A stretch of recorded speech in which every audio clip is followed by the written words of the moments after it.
Ayanna Hatchett, our co-counselor, also present here with us. And I want to thank Sarah Lucrecio for helping us put all this together. But we want to start off with updates. We told the Lyoya family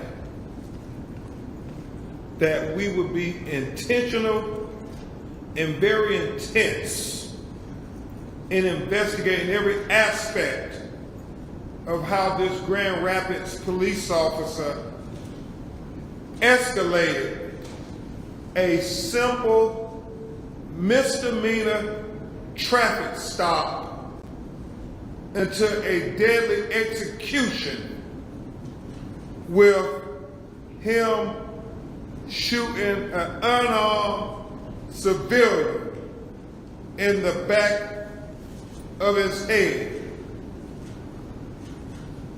The autopsy findings from the independent autopsy performed by Dr. Spitz is going to get into very graphic details about just how horrific his killing was in a scientific manner. And we will have scientific evidence of not only the entry and the trajectory, but how the bullet traveled, where it ended up, which I think are very important to Attorney Johnson and I as we try to make good on our word to the family that we're going to investigate every aspect of this case and get to the truth. So in doing that, we believe it's important that you take everything in context. When you look at the video that was released by the Grand Rapids Police Department, and you don't have to take Ben Johnson's word for it, you don't have to take Ben Crump's word for it. Look at it with your own eyes. You would notice that the police officer initially is not traveling in the same direction of Patrick. So what we see is him make a U-turn to get behind Patrick. As my investigator Cliff Jones and I were reviewing the video over and over again, we both acknowledge that we have to investigate whether this is a classic DWB case, a driving while black case, that he profiled this black motorist and turned his car around, because when he turns the car around, what you see is Patrick's car is about 1.5 blocks away from him. And then all of a sudden, you see the lights on, and you have to ask yourself, how did he know that Patrick tag registration wasn't valid when he's coming from the opposite direction? These are things that Attorney Johnson and I want to investigate intensely, because it goes to the mentality of that police officer, and it goes to the culture that was manifest in that police department, at least as it pertained to this particular officer in these instances. The second thing we certainly want to look at is the aspects, and Attorney Johnson is going to talk about this, of his body camera video. We want to investigate that thoroughly as well. And obviously, it is really going to be about use of force that we're going to talk about for the brunt of our time today with the autopsy and how Dr. Spitz arrived at his preliminary conclusions. And then certainly we will look at the aspects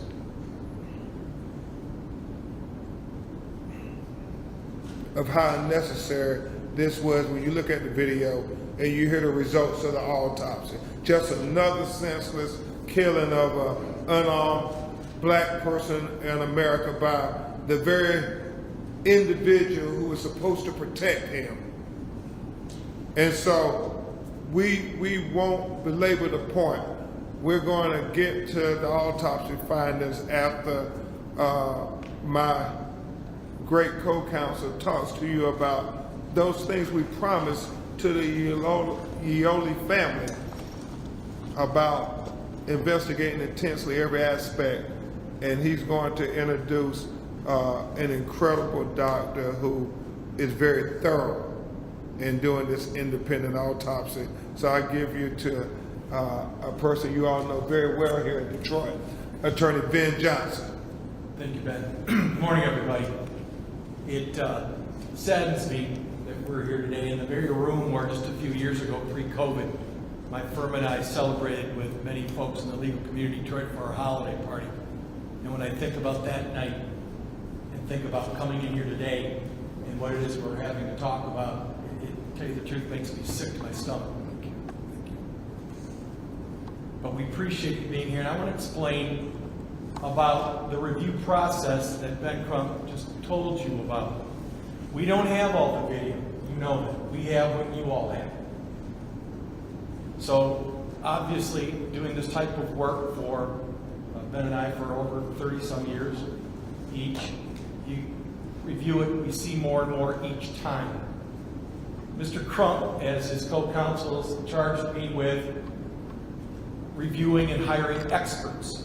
And we're very fortunate because, as many of you in the room know, I've done this type of work for a long time, and I think we have access to and we know some of the foremost experts in a number of different areas. One of the experts, who I'm not going to name yet, but we've retained him. He's a police policies and procedure expert who testifies and teaches police policies and procedures to the police all across the United States. And he also serves as an expert, sometimes on behalf of the plaintiff, sometimes on behalf of the defense. And we've already retained him, and he has certainly shared with us his initial opinions. The two that I'm going to mention very briefly before I introduce, again, someone who doesn't need to be introduced to this room, Dr. Werner Spitz, one of the foremost forensic pathologists in the world, is the body cam that many of you keep asking Ben and I about, and I want to respond directly. Folks, we haven't seen the body cam yet, but we're gonna.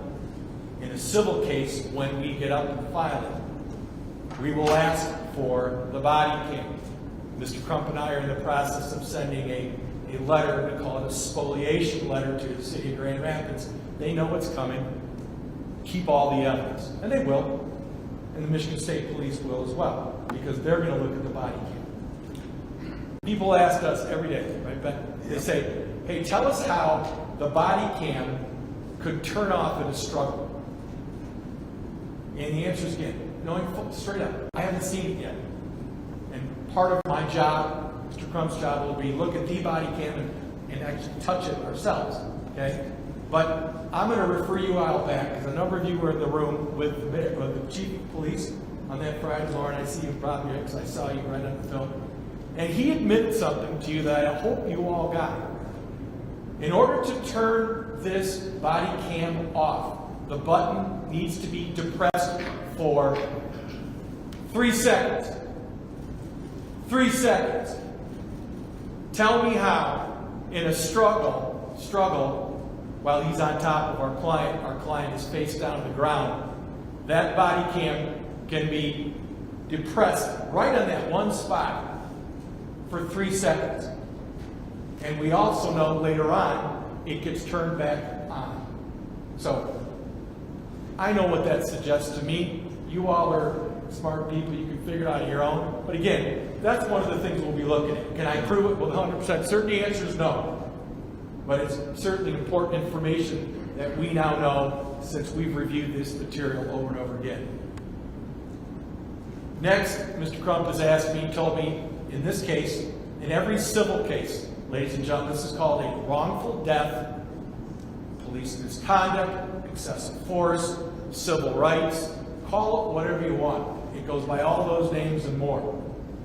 But in every single civil case like this, the burden of proof is on these two. And Ms. Hatchett and Maddie Sinkovich is in the back of the room. I want to thank them for being here, and their entire team, Liza Dodson and Maria Reyna, Danielle, thank you, Chris Desmond. So we have the burden of proof. So folks say, well, Ben, haven't they done an autopsy? Answer, yes. The Kent County Medical Examiner has done an autopsy. And I'm here to tell you something that I think you know, I hope you know. They knew Patrick died that day the second they saw his body of a gunshot wound to the head. But it's not just the examination that Dr. Spitz will share with you about. They obviously also do a toxicology study where they run studies on the blood because they want to see whether there's alcohol, drugs, etc. in the system. Dr. Spitz did not do a toxicology exam because by the time, obviously, he was given access to Patrick's body, those days were long over, and I won't get more graphic than that. We don't have that report yet. We're in the process of asking for that report, and we'll see whether we get it or whether we get the excuse that they're only going to give it to the Michigan State Police. We'll update you about that later. But, so why an independent autopsy? And the answer is, we don't know for sure, other than we know Patrick died of a gunshot wound in the head. We know that that's going to be the conclusion of the Kent County Medical Examiner. But as you all may know, Patrick and his family have a funeral on Friday. So our opportunity to have our expert of our choosing to do an autopsy obviously closes pretty quickly. So when Ben Crump asked me, Ben, I don't want you just to hire one of the best forensic pathologists in the country. I want you hiring two. So I did. Didn't have to look very far. Dr. Werner Spitz is by far, I believe, the most foremost renowned forensic pathologist in our country. And by the way, believe it or not, guys, our world. And you'll hear that from other experts. We also hired Dr. Michael Bodden, B as in boy, A-D-E-N. Many of you know Dr. Bodden's name as well. Much like Dr. Spitz, Dr. Bodden has been all over in the biggest cases that I'll share with you a couple about from Dr. Spitz. Dr. Michael Bodden is from New York, and Dr. Bodden agreed with me and Ben that when Dr. Spitz said he was available to do the independent autopsy, no reason for Dr. Bodden to come to Michigan to do the same thing that Dr. Werner Spitz, who's probably done more autopsies than Dr. Bodden, but again, Dr. Bodden's done a lot too. So we've had two of those folks already involved in this case because it is our burden of proof to prove to a civil jury what killed Patrick. So a lot of folks don't get that in the background. They wonder why we do this. That's why. Dr. Spitz, as those of you that are from our area know, he has been doing this type of work for longer than actually I've been alive. And I've had the pleasure of using Dr. Spitz as an expert in these types of cases and others. I've had the displeasure of having him be the expert on the other side. So obviously, I want him on my team. Dr. Spitz was, as many of you know, was involved in the investigation of President Kennedy, of Martin Luther King, jumping forward into the more of the recent past in the O.J. Simpson criminal case, Casey Anthony criminal case, Michael Jackson, I believe criminal and civil case, I believe, and many, many, many more. Dr. Spitz is board certified in not just forensic pathology, you all know, I hope. Forensic pathology is the study of exactly how someone dies, if you will, but especially by trauma. He's also board certified in other areas that will become more important as part of the civil case. So when we called up Dr. Spitz last week, we retained him, and thanks to Diana Lucky, his assistant, he went to Grand Rapids and did an independent autopsy at the Gillespie Funeral Home in Grand Rapids. And again, that's standard protocol for a situation like this.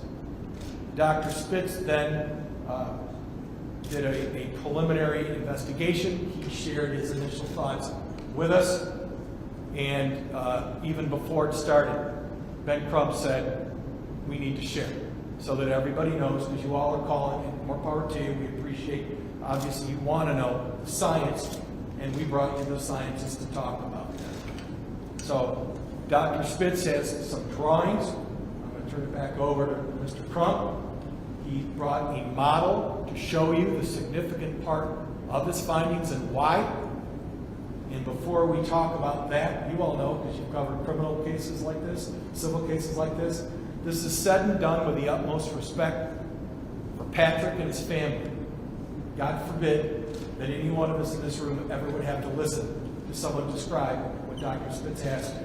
So I just wanted to give a shout out, obviously, to our clients. Thank you, Mr. Crump. Back to Ben. No, thank you very much, Attorney Johnson. Before we have Dr. Spitz go into the details of his autopsy, we would put it in context. We want to show the video, if we could, Sarah.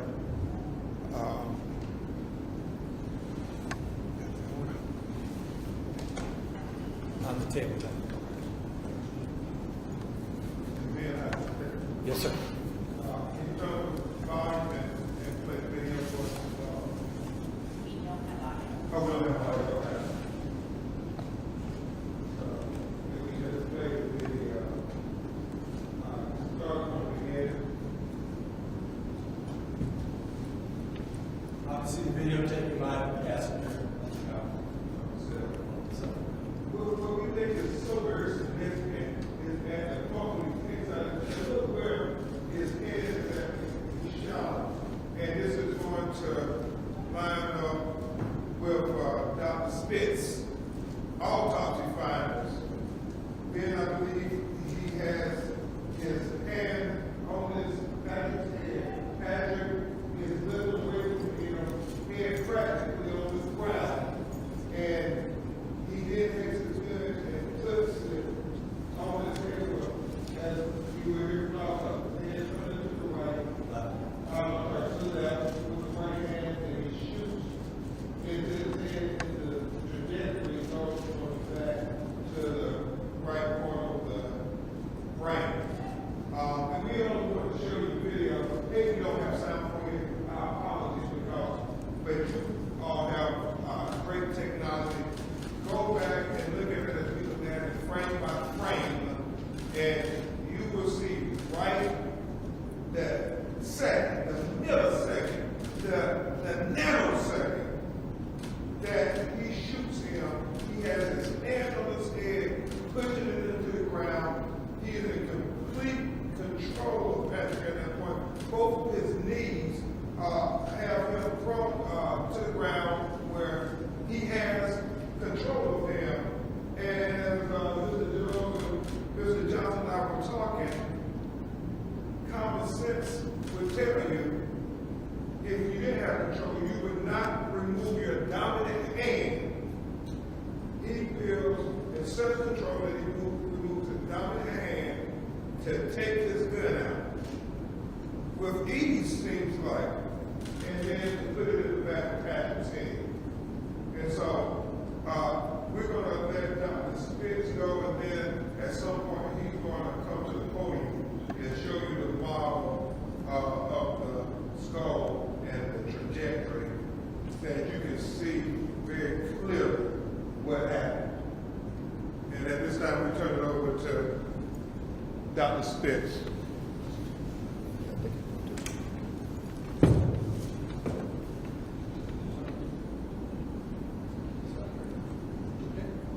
Yep. Report.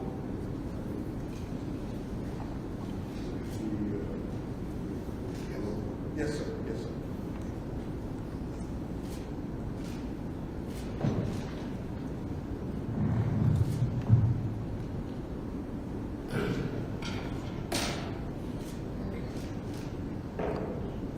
What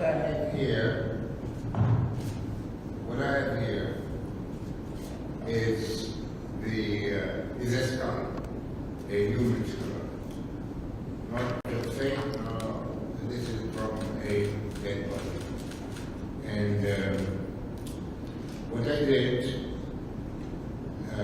is I made a hole where the bullet wound of entrance was situated in the back of the head. And I will show you. Okay.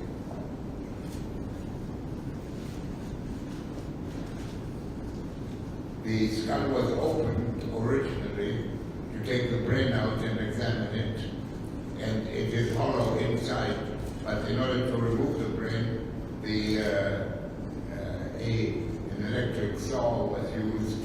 In the top of the head was the top of the skull was lifted away, and the brain was approached. It is now placed back so that the skull is whole.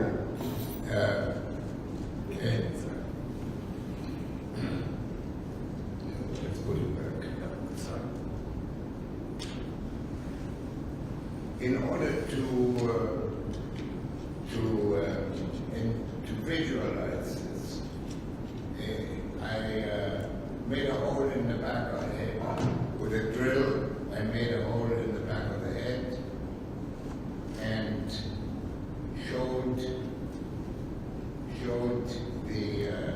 put a probe into the hole and guided the probe from the back here, where you can see the probe going into the back of the head and out in the right side, up a little higher than the entrance wound, and at that point there is another hole that I made because the bullet went through the bone and lodged under the skin. And it lodged under the skin for the simple reason that the skin is elastic, stretched, lost its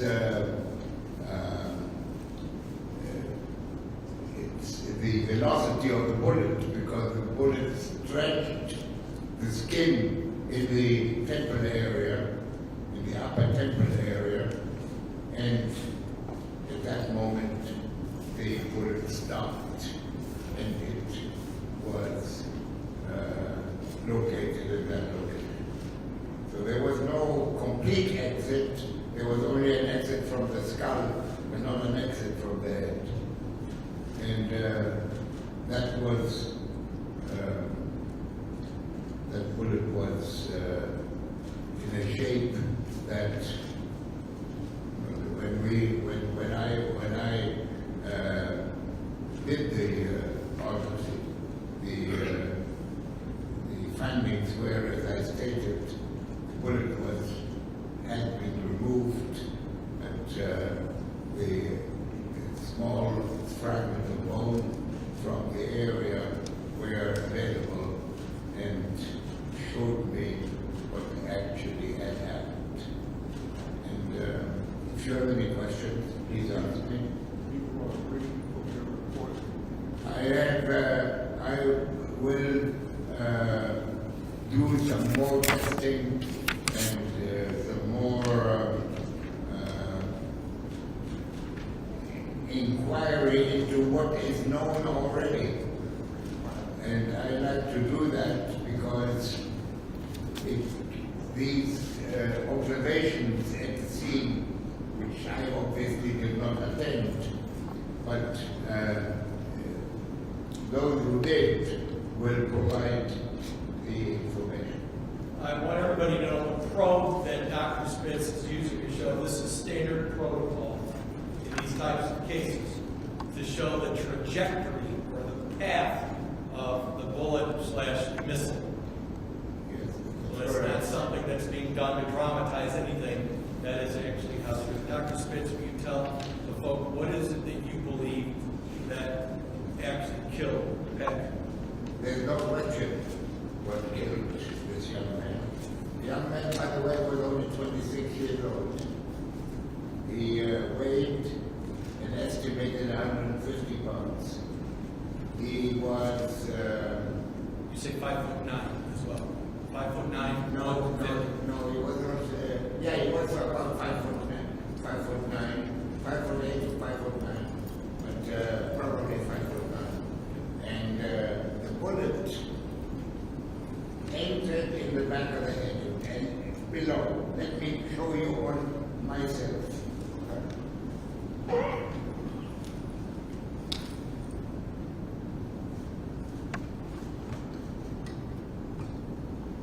Can you see it? Can you see my finger pointing to where the entrance wound was located? And it exited from the skull, not from the head, from the skull, right there. They want you to turn around one more time. And it lodged under the skin. Why under the skin? Because the skin is elastic. See, I put my skin away from the skull. That is where the bullet was located. And why it was located there? Because it had, by now, when it reached up here, it slid along the interior surface of the bone. See, the skull is sort of like a ball, like round in this location. So when the bullet traveled along, this is all in milliseconds, traveled from the back of the head to this location along the inner surface of the bone until it hit this area of the bone, it broke it and lodged partially inside the head and partially under the skin. And Dr. Spitz, at some point, we will read from your report, but ladies and gentlemen, why this is very important, that Attorney Johnson and I revealed the findings of this independent autopsy. You may recall during the press conference with the police, it was asked, was he shot in the back of the head?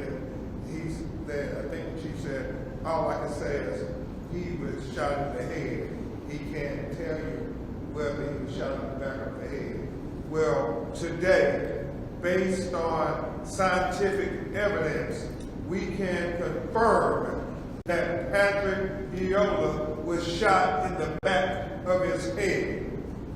That is now scientific evidence of this tragic killing and what his family believes was an execution. And that's why we're so grateful to Dr. Spitz and Dr. Biden for agreeing, as Attorney Johnson said, to do this. What I will do before I turn it back over to Dr. Spitz, I want to just read, I think it's important, Attorney Johnson, to read what he finds as evidence of injury. He says, when the body is turned over, face down, there's evidence of an entrance bullet wound located slightly left of midline of the back of the head, 4 inches below the top of the scalp. The wound track running from this bullet wound runs upward and to the right to a point in the right temporal pectoral area, facial area. where the bone was fragmented, but the overlying skin was intact. He puts in parentheses, we believe at that location a missile was removed at first autopsy from between the skin and the fragmented bone. Bone fragments surrounding the bullet wound of entrance range in size, and some appear to have been cut with a saw. A bone fragment around the entrance wound was retained for microscopic examination, as was the wound in the skin. Extensive hemorrhage is noted in the glia and over the peripheral of the brain in this location. The upper cervical spinal cord appears to have been disconnected. And so that was evidence of injury. And I think Attorney Johnson said, I just do the opinion, and then you may want to blow up the anatomical models that Dr. Spitz provided. But the opinion is this 26-year-old African-American male, Patrick Lyoya, died as a result of a single gunshot wound with entrance wound in the back of the head. The deceased was conscious and aware of the fact that a gun was being held to the back of his head. Death was instantaneous when the gun was fired. It appears that a missile was recovered during a first autopsy. No soot or gunpowder particles were recognized by the naked eye examination in or about the bullet wound of entrance in the soft tissues or on the bony edges of the wound. The fragmentation of the skull at the site of the entrance wound suggests a contact shot. Blood drained from the lungs in the left chest cavity was collected for chemical analysis. Signed, Dr. Werner Spitz. And so,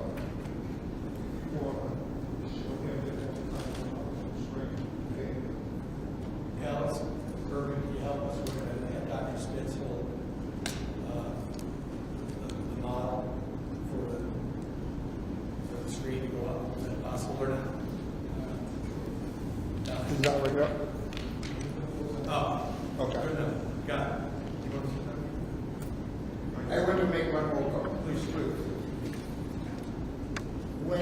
When the brain in general, when the brain is injured in any way, by fire, by blood loss, by bullet wound, by whatever it is that injured the brain in its entirety will swell.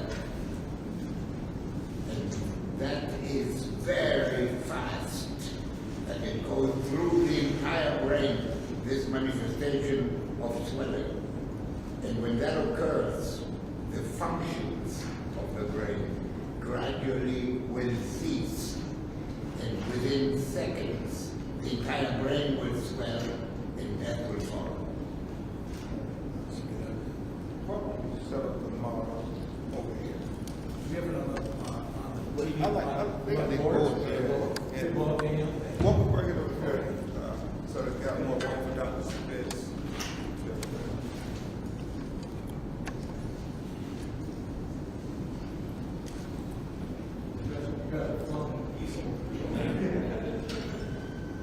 This seems to have more room for him. We set these over here. This is on the way.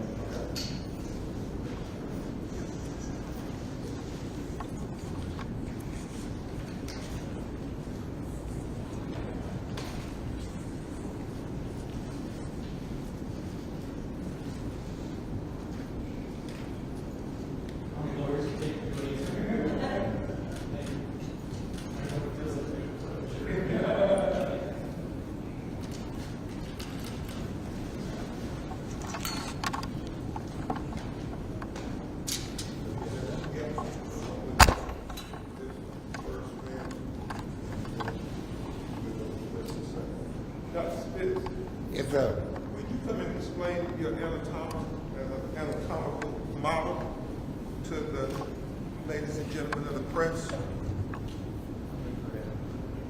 Someone got keys, so can somebody bring up like 4 hours? Sure, absolutely. This up. Absolutely.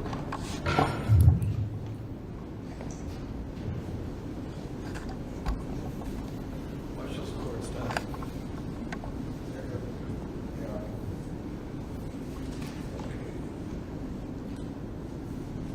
This is the closest we ever put it.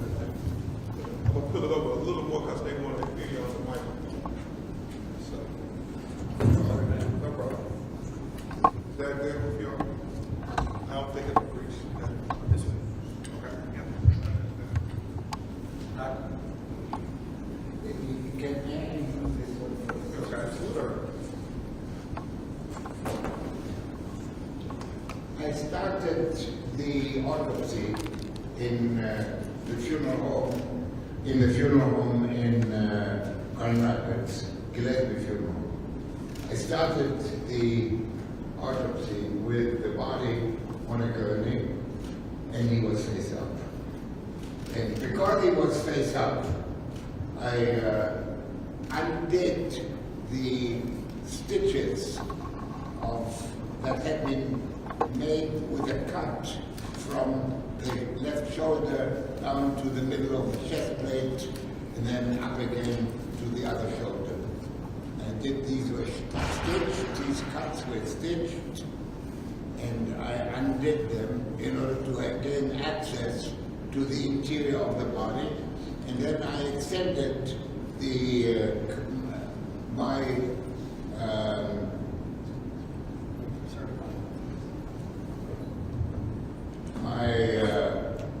opening of the body by undoing another stitch that went from the bottom of the V that was right here in the middle of the chest plate down to the pelvis, and opened up the body completely.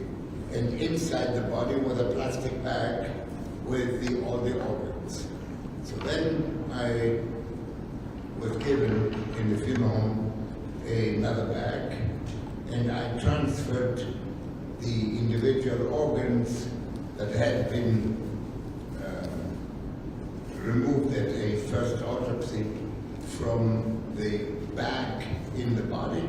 I removed those organs and examined them and put them in the other bag that I was supplied. And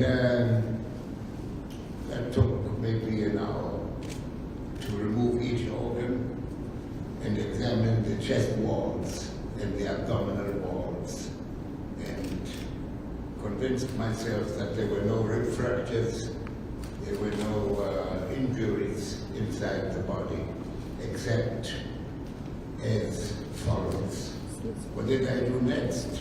When after I finished examining the organs, I turned, with help, I turned the body over.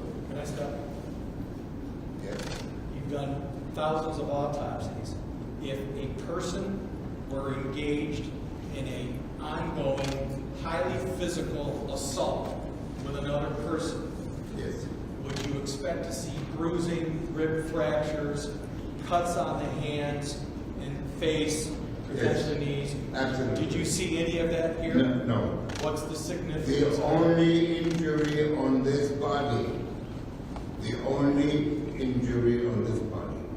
was a typical bullet wound of entrance.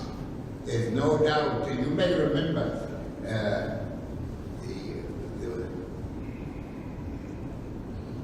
when President Kennedy was shot. He was shot one of the shots was in the shoulder, in the back of the right shoulder, and the bullet came to the neck because he was hunched over, and it exited from the neck. It did not enter in the neck. But the pathologist who did the autopsy was a hospital pathologist, and he was not a forensic pathologist. So he did not really understand that there is such a thing as a typical entrance bullet wound, which President Kennedy had in the back of the shoulder. This gentleman here, in this case in Grand Rapids, had a bullet wound of entrance that was absolutely typical.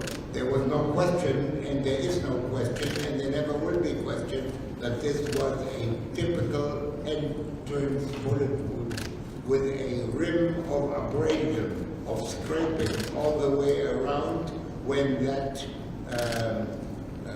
bullet, when the bullet pushed the skin out and the lead on the bullet, or the dirt on the bullet, or the oily substance on the bullet, whatever it is black, and it scraped the outside of the bullet wound of entrance. And Did you talk about the path? the path of the bullet is from Can you maybe hold the mic there for him? Yeah. And then let him point.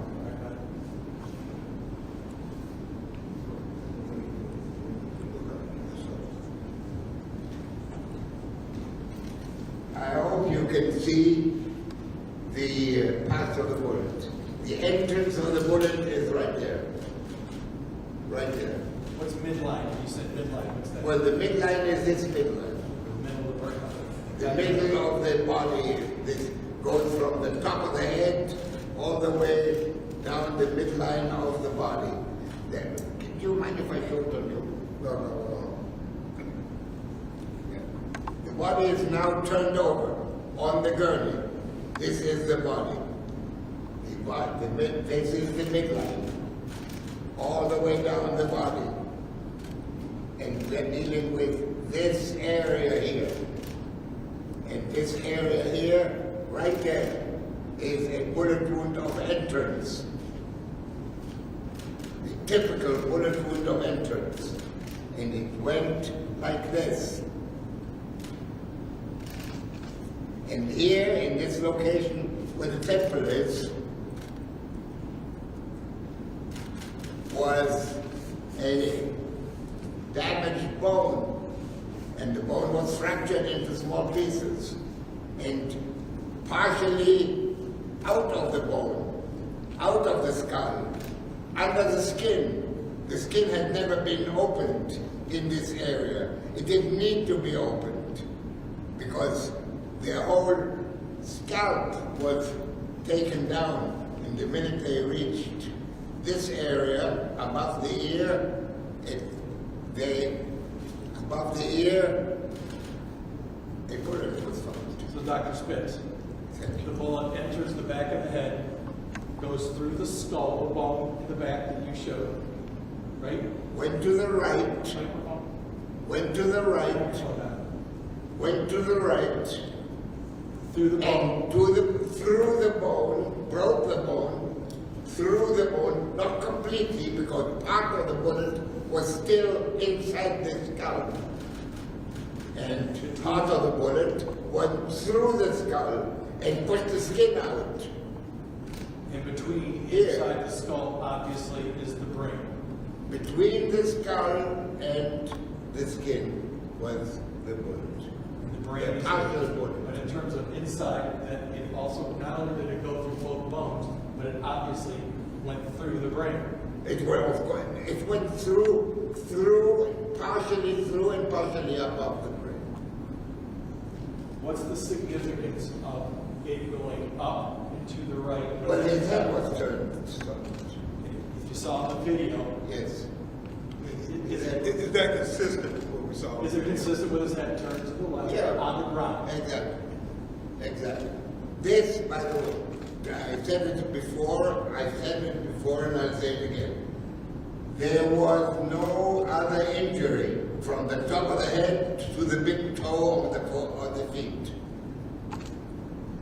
No other injury besides this.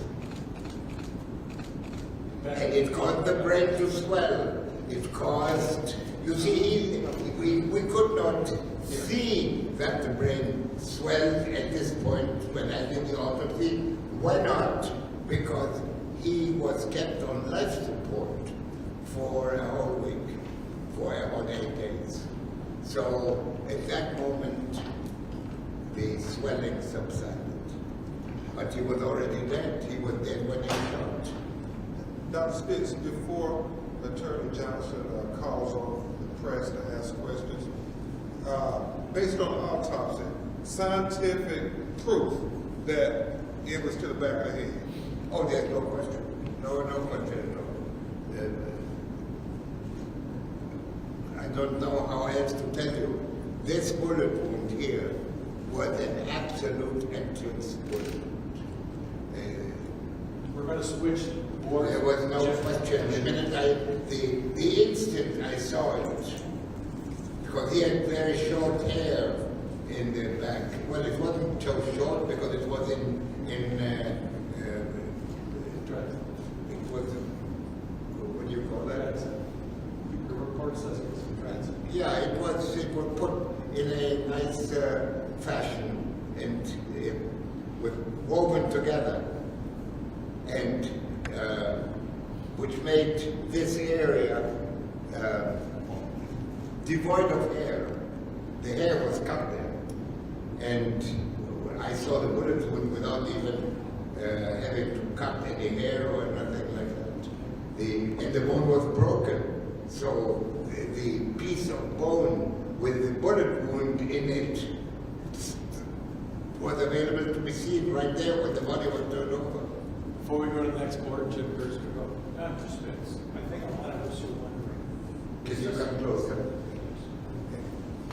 And we'll take questions from all of you if we have.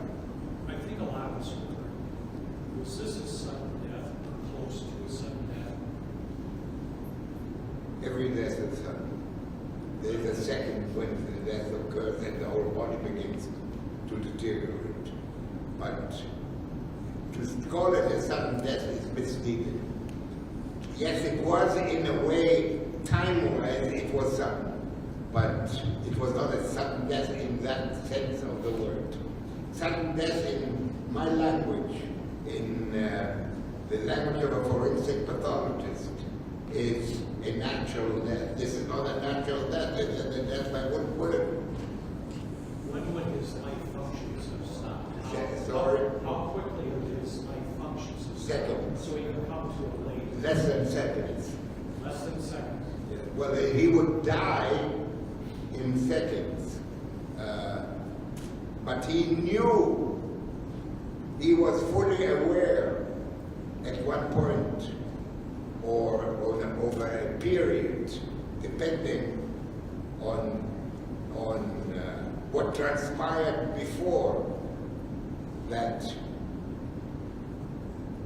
there's a gun being held to his head. First of all, the gun is cold. Second, the gun is metal. And the gun is, that's why I said I thought that the gun was pushed against the skin, which gives a certain feeling to the person that is being detained, that there's a gun involved, and push it on the head, and who knows what's going to follow. Next question. Anybody else before we switch boards? Yes, ma'am. Orlando Bridge was pretty tricky. Can you tell me what kind of bullet this was? And also, my second question, can you explain why there wasn't, you weren't able to do toxicology report? Okay, what kind of bullet it was? I don't know what kind of bullet it was, other than to tell you that it was a large caliber bullet. What is a large caliber bullet? The 38 is a large caliber bullet.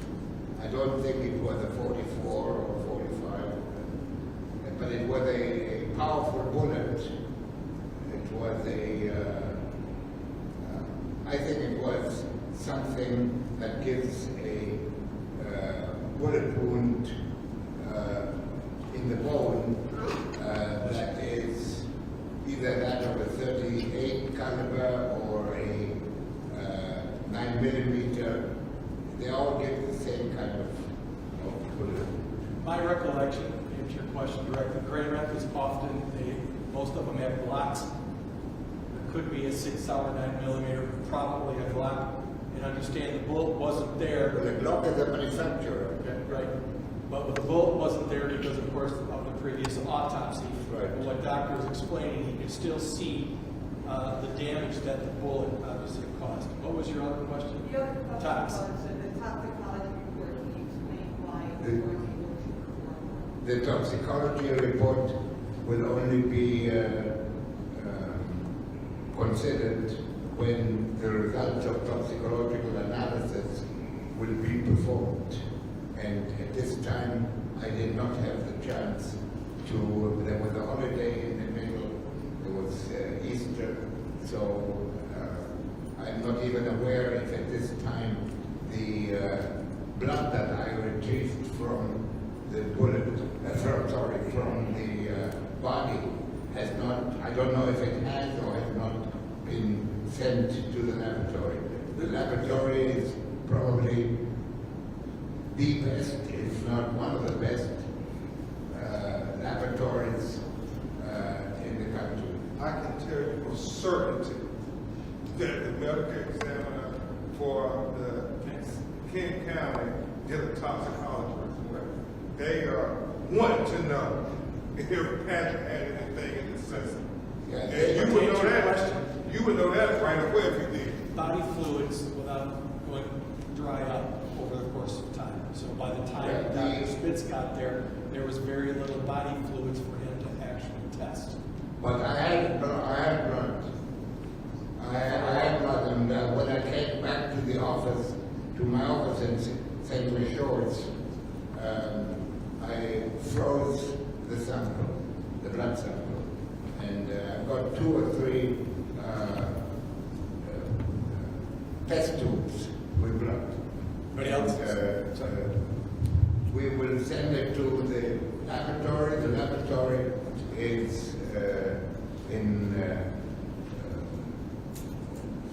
Pennsylvania, and we'll send it as soon as I'm back this afternoon to the office. Sir?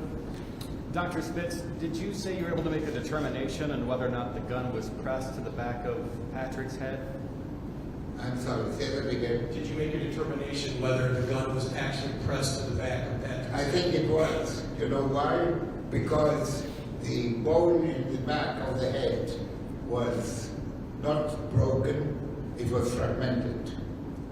And why is it fragmented? Because when the gun is held in contact with the skin and pushed against the skin, the gunpowder, the bullet, the gunpowder, the soot, the gases all enter into the interior of the skull. And when that happens, the close examination, which I have as yet to do, will show black soot because and I'm sure you know that when a gun is, if you don't know, you go to the movies, you see it more times than you care to.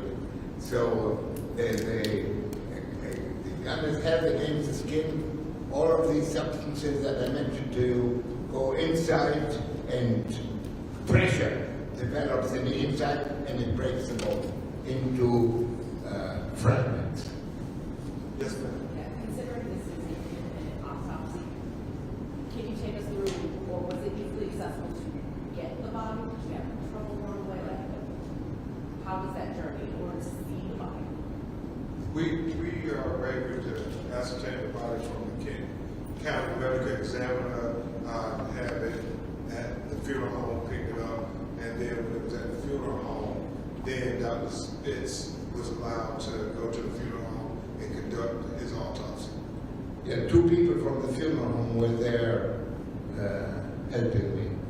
This is, and again, so you folks understand, this is not only normal course relative to lawsuits, but those of us that have loved ones, if ever anybody wanted it, one of the things the nursing home, funeral home will ask you, do you want an independent autopsy to see what your loved one died from?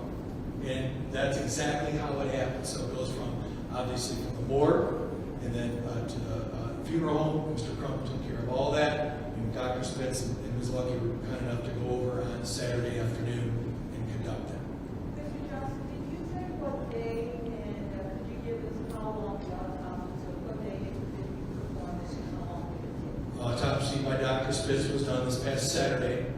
So forgive me, I don't know the date. Doc, approximately how long did the entire autopsy take? Approximately. The autopsy took about, we arrived we left Detroit, we left Temple Shores, I should say, at 12 or 12:15 noon. It took us 2.5 hours to get there, maybe a little bit less. And I have a driver with a lead foot. And we got there at just before 3 o'clock and started almost immediately with the preliminaries, taking everything out from the baggage that we had where the equipment is located. And we finished after about 2 hours, maybe an hour and 3/4. Jim? You see, an autopsy had already been done, so I didn't need to do. Didn't need to do this, cut the skin and be careful not to damage anything. So I would say about an hour and 3/4, 2 hours is what it took to do the autopsy. Jim? Mr. Johnson, does this mean a civil suit is inevitable, and if so, what's the time to be filed? I think a lot of that depends on the city of Grand Rapids. I understand they said they want to do right by the family. What does that mean? We will find out. If the But president, if not, Attorney Johnson and our team of lawyers will explore every possible legal remedy to give the family justice. Just a couple follow-ups. And safely, you had said earlier that this officer should be fired, should be charged. The family asked for him to be fired based on what they saw in the video. My question is, what's an appropriate criminal charge?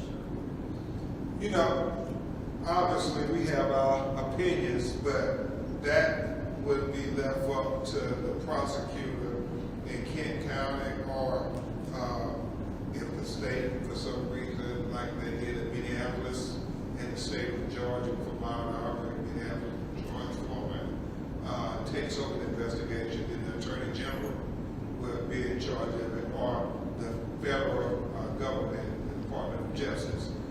But, you know, the family, obviously, you look at your loved one get killed like this, you scream bloody murder. Other social engineers and people in the legal profession would say manslaughter. So it was the full gamut that the prosecutor would have at his discretion based on the evidence. But you call this a deadly execution, so is that right? Well, I call it a deadly execution because I believe that it was so unnecessary.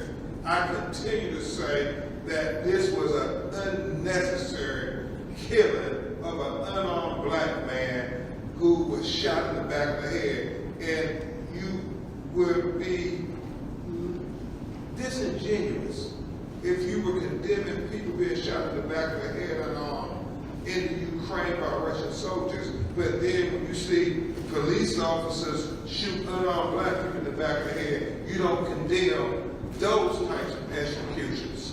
So you have not brought a conclusion if this is manslaughter, if it's a murder? No, I have not. You know, we have our opinions. And that is what? Well, our opinions is that we want to see all the evidence, and we promise you, we will give you our conclusion. But the family is saying it's murder. I'm telling the family we want to collect all the evidence, and then the prosecutor will determine if it's a murder charge or a manslaughter charge or any charge. Just a couple more quick questions. There was a passenger in the car. Was that the person who shot us on the video? And why did we not confirm he or she? I think that he has not chosen to come forward yet, but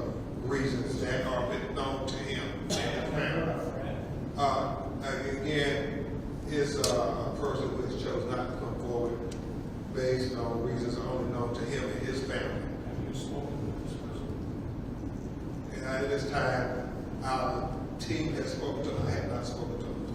You can't reveal if it's a family member. No, not at this time. Mr. Crump, in the press release, you guys actually named the police officer. Two questions. I did not name the police We're officer. not- We're waiting for it to be released. But I'm saying in the press release, his name was in the press release that was sent to you yesterday. My question is, how did you guys get the police officer name from that? Mr. Crump? His name is not known for certainty to me, so I have not released his name. I know that the police department released it, and when they want to release it, they'll tell me who it is. Do you all know how that name got the press release? It was my fault. I did.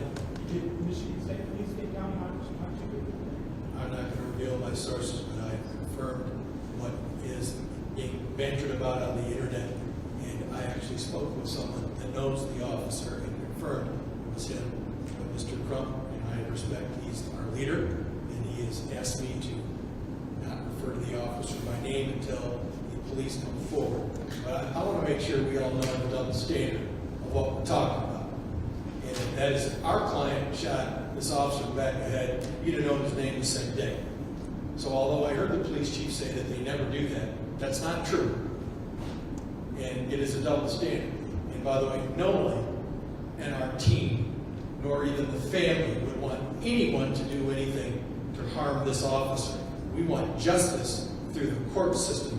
And that's one of the things I love most about Mr. Crump and his movement and everybody that he chooses to work with in peaceful protest. We want nothing bad to happen to this officer, independent of the court system, criminally and civilly. That's what you just said, that you guys, I guess, decided that you didn't want to, I guess, name the officer that you didn't do right now. What is the logic, I guess, for this behind that? Because you could very well. Mr. Crump can kick my butt. Now, it is, Attorney Johnson is a great lawyer. He's thorough, so he's vetting and he's investigating.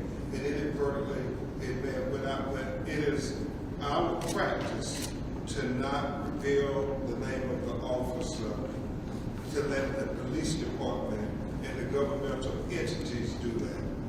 One last, just a quick one. So, if you can tell us, are there any red flags about this officer that we don't know? I know you can't name him, I get that, I respect that. But can you give us any red flags that would say this is, an officer that maybe should never have Yes, sir.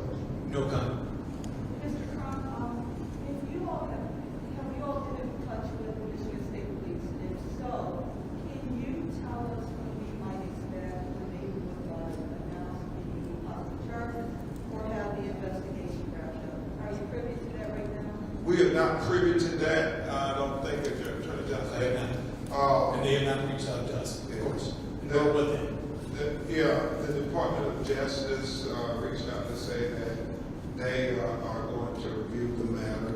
I think, which is a matter, of course, in these high-profile, well-covered police killers in America. But the governor did tell the family, that she promised it would be a thorough investigation, that they will do everything in their power to give the most thorough investigation possible. And so she, as the leader of the state, told the family. Is that what you're talking about the Department of Justice? As I understand that they just notified without the, I guess, police department with their press conference. They just shared with us that they would do an investigation. What would they do? The same day that the police officer department did their press conference. I was not. It was a private meeting between the family and the governor, and they intentionally kept it private. She only wanted, as I understand, to offer her heartfelt condolences to them personally. Yep, she said that they were everything in their power to make sure it's a thorough investigation, as I understand it. Attorney, can you talk about the issue of driving while black you had mentioned at the start of the press conference? I'm sorry. Can you talk about the issue of driving while black? You mentioned at the start of the press conference that you said that there was some video that showed that he was not looking at the license plate. Well, no. What we said, Mr. Johnson and us discussed it at length. When you look at the video when they release, the first thing you see is the police officer pulling into a driveway, turning around, and then getting behind Patrick, which indicates he's coming from an opposite direction. And you have to ask yourself, based on common sense, if he's coming from the opposite direction, how does he know that his tag registration is in violation? And so we concluded that we have to investigate thoroughly whether this is a DWB, where we know in the African American community as the classic driving while black profiling case, where you literally, and Madeline and all of us have seen before, you literally see an officer going in the opposite direction of a black motorist, look over, identify them as a black motorist in the car, and then make a U-turn and get behind the motorist. And then there's some pretextual reason they develop to activate a stop. And then everything goes from there. And so we will investigate whether this is a driving while black case. And for the state, what would you say is you think that we should highlight what Dr. Spitz is saying, that the scientific evidence is saying that it was a fact of that? You know, there was a question posed by the press, I don't know if it was you, but it said, was he shot in the back of the head? And they said, we can't say. So today, thanks to Dr. Spitz and his independent autopsy, Attorney Johnson and I can proclaim based on scientific evidence, we know that Patrick Lyoya was shot in the back of the head based on scientific evidence. That is the news of today. Do you expect to see other injuries on his body from the scuffle with the officer? No, I think Dr. Spitz, articulated it perfectly, that the only injury to his body was this shot to the back of the head. And remember, Patrick was not violent to the police. The police was violent to Patrick. Look at the video. It was the police punching him. It was the police kneeing him. Patrick not once swung at the police and did anything. He kept trying to walk away. And in America, you should not be sentenced to death from walking away from the police. But that's the reality in the black community. The significance of that, obviously, and I've read it in every paper and talking about Patrick fighting with this officer. He wasn't fighting. What he was ultimately doing was trying to defend himself and push the officer away from him. But if you notice, you never see a fist, you never see a knife, no baseball bat, no gun, no nothing. And if this was a true fight, what you would have seen, actually, 2-minute fight is what I've read in so many different articles, and I hope you guys change that, because it's not true. He was resisting, is the word, but he was not actively fighting this officer. Hence, you have no physical injuries to knuckles, face, body, etc. And what was the significance of him being shot in the back of the head? I would think that's pretty obvious, but the answer is that under this scenario, okay, this was not a deadly force scenario. And I mentioned this last week, and it's a little technical, so forgive me, but I'm going to give you the lawyer answer. What we have to prove under the law is that at the moment this officer drew his weapon, because you only draw a weapon if you're going to use it. That's how they're all trained. From the second that he pulled the weapon until he shot and killed Patrick was milliseconds, as Ben said. Never gave a verbal warning, which is required under the federal law. If it's feasible, is the word. Never gave a warning. Halt or I'm going to shoot you, or other words that we could all imagine. I'm also going to throw in here something no one's talked about yet. no one's talked about yet how Patrick never got a warning about the use of a taser. We've all seen taser, Lord, you're too good. Taser is not for us. Taser is other cops in the area, stand away because I'm going to taser. What they're supposed to do, by Taser International's own policies and procedures, which Grand Rapids has adopted, is warn them, if you move, if you don't do this, I'm going to tase you. That did not happen.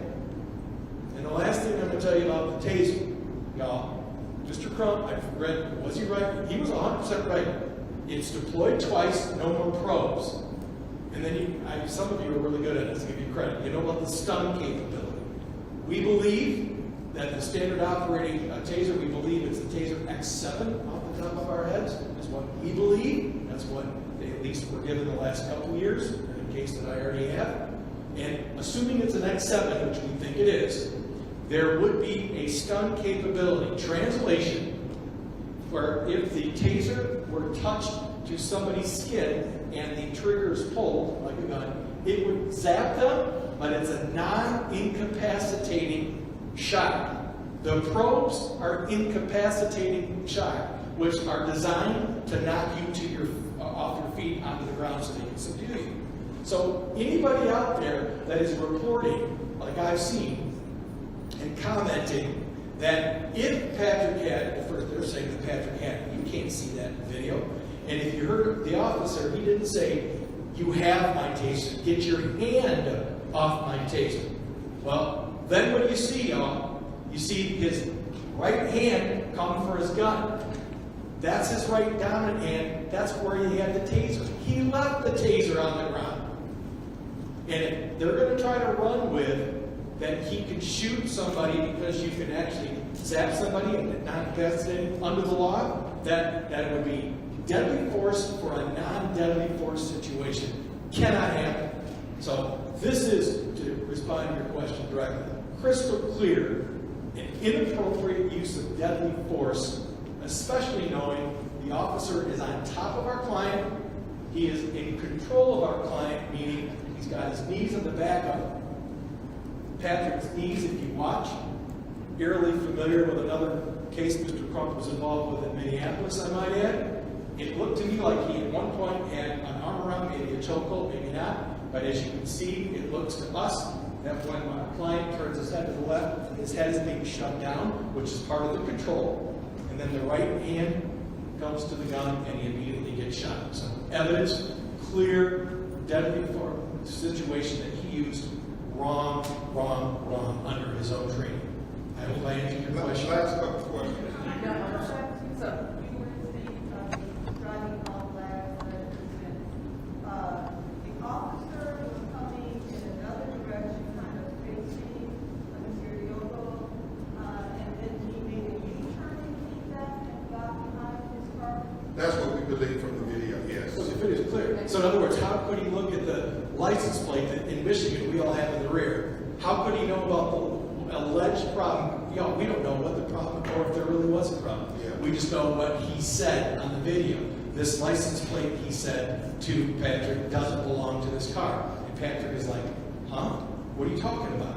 So how would he know that when Patrick's coming the other way and there's no license plate that you can see in the back? Laura? so I know one thing that has not really been brought up yet, the use of slurs. You all know that was used in our, was there anything that was said from either person? No, we're hearing rumors, but we haven't confirmed. But we need to get all of the video and watch it beginning to end, but obviously we'll comment. But I know this, you never hear Patrick say anything to this officer in a threatening manner, nor take any action to physically threaten. He was in essence pushing back and defending himself. You can see him when the officer has even the taser out, which he should in that instance, by the way. Patrick was trying to push it away. That's reflexive. That's self-defense. But clearly, we now know there was no true fight between these two people. Okay, last couple of questions. You all mentioned that you all have received all the video. How much more video is out there outside the body cam? We're not aware. We know there was a body cam video that went off inexplicably at some point. Then there was the home surveillance video, and then there was the passenger's cell phone video. I asked you this in Grand Rapids about the potential language. Can you kind of go into a little bit more detail? Because one of the first questions we heard the officer say is, do you speak English? You see this as though you want to really understand. You've been around the family. We've heard the interpreter, translating for the family.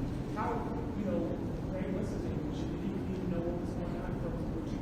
Well, we're still investigating that matter, so we'll find out and let you know if we find out. Is there a theory as to why the reaction was that way? After speaking to the family, the initial encounter, it immediately went awry. Is there a theory that you have as to why that happened? I know that police officers are trained to de-escalate situations, that they are trained for people to resist them, and that we see no de-escalation with this police officer. In fact, we see the very opposite. He continues to escalate at every stage, leading to the deadly execution with Patrick being shot in the back of the head.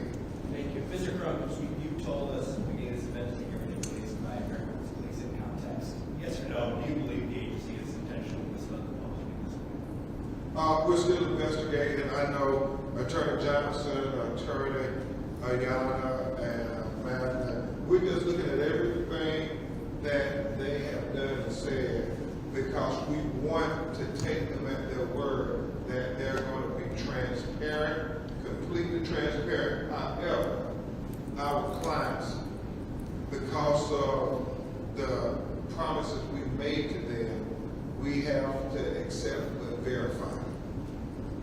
Sir, the question is, my lead branch, what did the family say when they saw the results of the autopsy?